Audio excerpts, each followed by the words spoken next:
Celtic Myths and Legends by T.W. Rolleston. Chapter 1, The Celts in Ancient History. Rice Holmes on the Gauls. The following passage from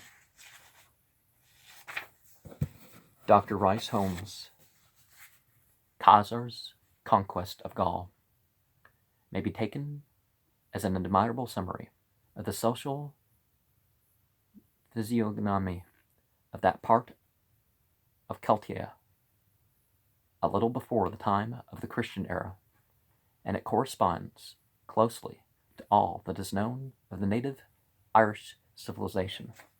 Now, it's interesting to note that there were parts of Ireland, and I believe Scotland as well. By the way, I do have a couple Irish ancestors, but a lot of Scottish ones. But if you have one or the other, you're going to have some of the other if you look back far enough. But anyways, there were parts of both those places that until the 1800s weren't Christian majorities, and now the Christian majority thing is slipping again.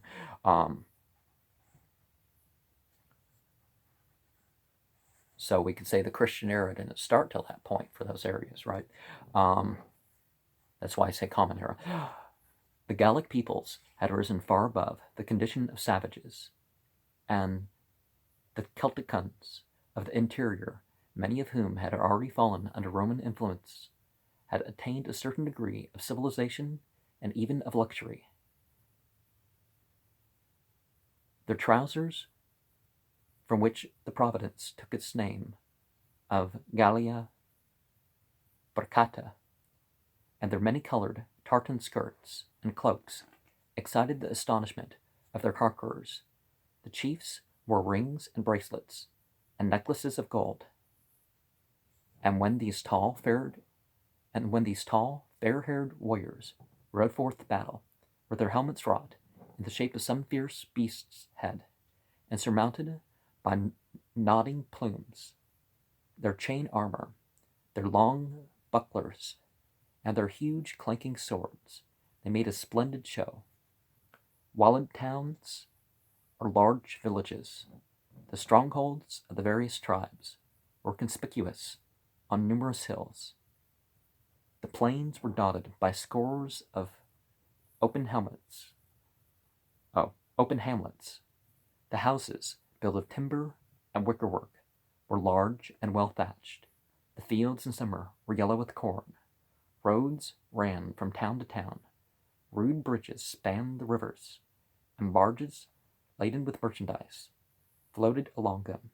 Ships, clumsy indeed, but larger than any that were seen on the Mediterranean, braved the storms of the Bay of Biscay and carried cargoes between the ports of Brittany and the coasts of Britain.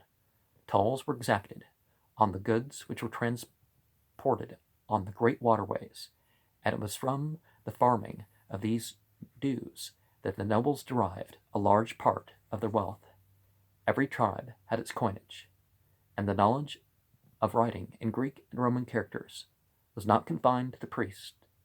The Aduans were familiar with the plating of copper and of tin. The miners of Aquitaine, of Auvergne, and of the Berry were celebrated for their skill. Indeed, in all that belonged to outward prosperity, the peoples of Gaul had made strides since their kinsmen first came into contact with Rome. Now, areas like Hungary and Bosnia and, the Magyar territory, as you would say it, goes back more than 10,000 years before the so-called origin of the runes that people talk about, the so-called origin of the Oghams, that kind of stem. It makes, just like the Celtic culture made its way west and a little bit to the south, we also had an influx west of, well, I don't live in Europe, but There was also influx west of this use of runes. But the Germanic runes were the 24, and then the English had their 30, and the Norse had their 16. Don't think that modern Icelandic is how you necessarily pronounce the old, even Icelandic runes, because there are some differences.